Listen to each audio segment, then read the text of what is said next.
America does not represent me, says the multi-millionaire movie star, currently playing Captain America. One really would think that the cognitive dissonance would be setting in right about now, but one would be mistaken, as it turns out. Just...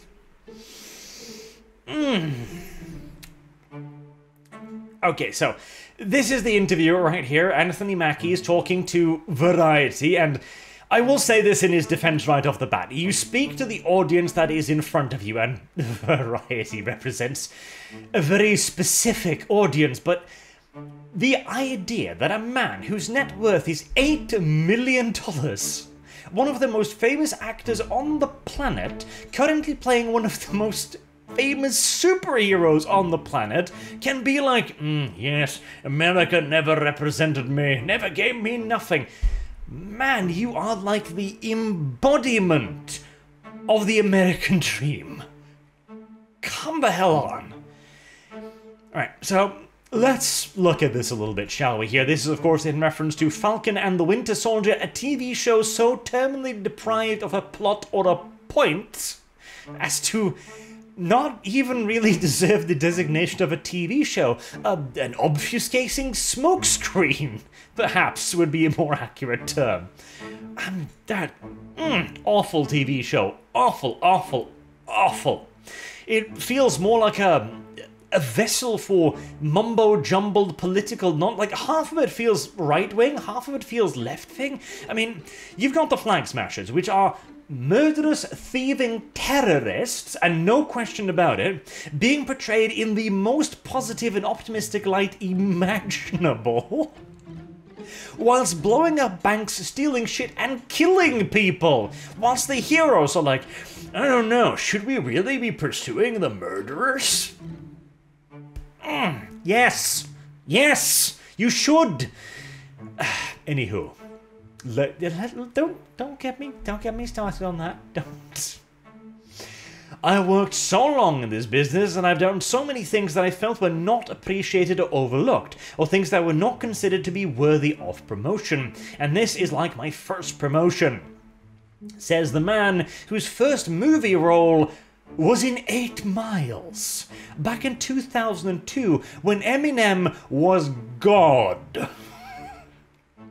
Or as close an entity to him as we have ever seen. I mean, he was titanic, and 8 Miles was a pretty gosh darn massive thing as well, and that was his first movie role.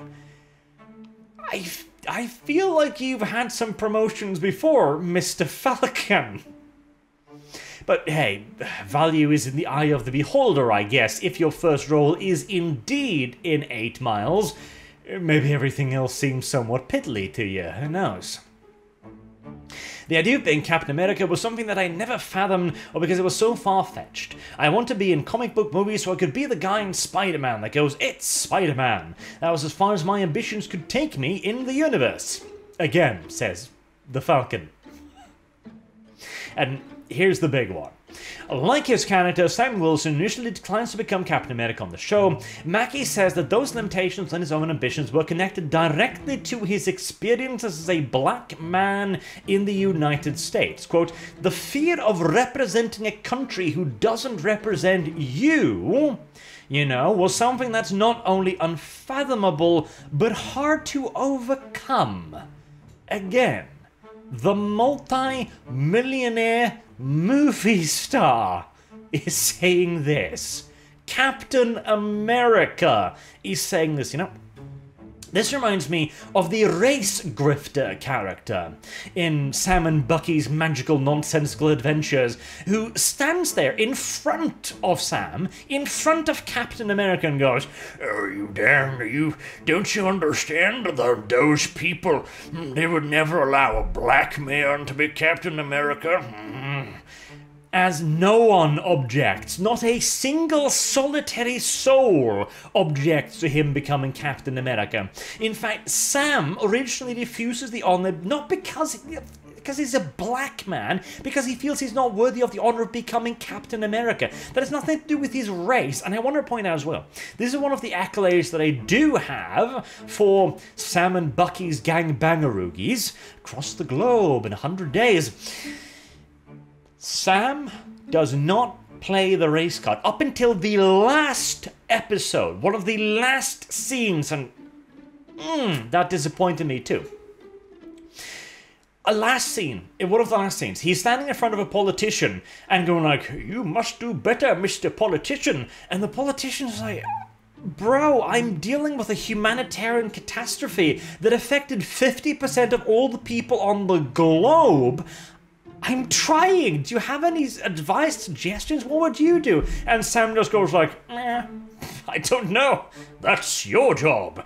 But as a black man in the Americas," whilst he's wearing the Captain America outfit, says, "I should know something about hardship."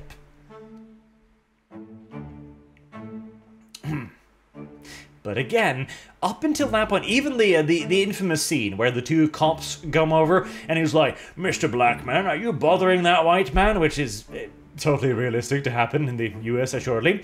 Even then, the moment they recognize them, because this is a rough neighborhood as well, so you're seeing two guys arguing on a rough street, the police might go like, "Hey, is everything alright here?" The moment he recognized them, the police officer's like, "Oh my god, I'm so sorry. I apologize. I didn't recognize you. I thought you were thugs, you know?" Okay. The mortgage scene as well, which is complete and utter nonsense. One of the first episodes, Sam Hyde is shown manually repairing with a soldering iron the billion-dollar tech of his suit, yet he can't get a loan to fix his boat. Like I said, don't get me started on that goddamn TV series. But it's so damn nonsensical. And to be fair as well, there are limitations that we place on ourselves because of our surroundings, he says. Like, I can kind of see that. That kind of makes sense from Sam's perspective. Like, he didn't think he was worthy of Captain America, bearing in mind what an absolute icon Captain America was to Sam. And so he's kind of conflating his own limitations. "Oh, I could only ever be the guy who says, 'It's Spider-Man.'" Again, Mr. Falcon. It feels like false humility, in my opinion, honestly. And I'm being kind of hard on the guy, but there's the thing here. I don't really think this is a... How do I put it? I think this is something that he has heard. I think this is a narrative that he has adopted from the mainstream media. The idea that, "Oh, I'm so oppressed. I'm black in America. That's really hard, right? I have had nothing given to me. Everything's so tough." As he puts on the Captain America costume and looks at his $8 million bank account. Like, I'm sorry. You are not the victim here. And it feels a little bit harsh to even say that, because he's not calling himself the victim either, to point that out, but it's such a strange and dumb thing to say. He does have some good ones here, though. For example, he's talking about the whole bromance thing. The other half of Sam's journey on the show is the transformation of his relationship with Buck Barnes. From simmering resentment to a lasting and profound friendship. That translates into several scenes of emotional, physical familiarity between Sam and Bucky. Physical, like hugging, like grasping hands. Physical familiarity. Bucky, some interpreted as budding romance. You can't have male friends anymore, and this is something he points out as nonsense. Mackie points out that he's played in this kind of world before in an episode of Black Mirror. Again, the unknown actor. Blah, blah, blah. So many things are twisted and convoluted. There's so many things that people latch onto with their own devices to make themselves relevant and rational, he says. The idea of the two guys being friends and loving each other in 2021 is a problem because of the exploitation of homosexuality. That is absolutely true. I would, instead of saying exploitation, I would say commodification, specifically, since this is a brand thing right here that feels the need to slap it on everything these days. Literally just to tick diversity boxes, as we recently saw with Amazon's diversity initiative, of course, and all of the bright nonsense. Again, Darth Vader is a pride symbol. I will keep repeating that to the end of day. The literal villain It used to be guys can be friends, we can hang out, and it was cool. You would always meet your friends at the bar, you know, you can't do that anymore because something as pure and beautiful as homosexuality has been exploited by people who are trying to rationalize themselves. Well, used as a specific tool, yes, I get his drift here. And this feels like far more of an organic thought because he's not quite wording it properly, can I say. It's like trying to rationalize themselves, as if they're trying to seek justification within themselves. And I don't really think that's the case, as we see with how popular it is now. I do not think that Pride movement needs to rationalize itself. I do think that it is actively trying to use such things as a commodity, sure. It feels a lot more organic than the previous part.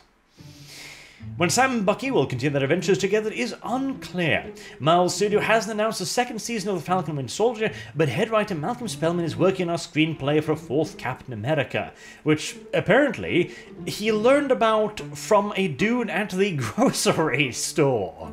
Mackie says with a lot, he knew the whole breakdown of everything before I did. I hadn't heard anything. I'm like, dude, you got breaking news in a grocery store. I will admit that that is kind of ridiculous from Marvel's point of view. So, let me just talk a little bit about it here. So, I don't have anything against this guy. He seems like a stand-up person to me, from all I've heard about him. He seems like a great person.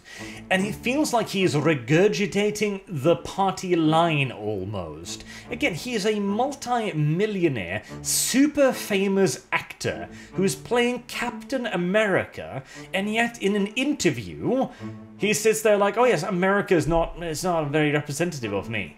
Really? Where would you be more represented? Just ask you like that. Where would you feel more at home? Anywhere? Anywhere? Any more free state than the US? What? It's a good question, isn't it? It feels like a party line, which is why the part about the whole Pride thing is why more interesting, because that feels organic. That feels like a thought he has had personally, like he's kind of been annoyed, like how he feels that the Falcon and the Winter Soldier has built this actual genuine pure male relationship, this bonding moment, this friendship, and then people come around and be like, it's gay, isn't it? No, that's not the point. Everything doesn't have to be gay. Weirdly enough. Oh, it's this month, so I guess everything does have to be gay. It shows the disconnect. And again, this is one of those cultural issues that we do need to start to slowly change. And I repeat, gatekeep, because it is a key part of this. You need to simply just be like, no, they're not gay. It is simply just two men being friends. It's fine. That's in the story. It's okay. You don't gotta worry about it. We don't hate them. It's fine. It's alright. Whilst also keeping the nonsense out of it. Now, we're not going to discuss whether or not they're gay, because frankly, it's irrelevant to the entire story, unless the story suddenly goes like, oh yes, no, totally. Which would be weird, but I wouldn't put it past Marvel either, now would I? And of course, the blatant mental disconnect of this entire nonsensical, farcical idea of it. Anywho, a little bit of a half-funny episode there, because, seriously, come on. And also, Falcon and the Winter Soldier. I'm almost considering doing, like, episodic-style reviews of the second season, just hoping it's gonna be as bad as the first. Because it would be funny, wouldn't it? Anywho, until next time, I have been Arch. Thank you all very much for watching, and I hope to see you all again soon. Till then, have a good day.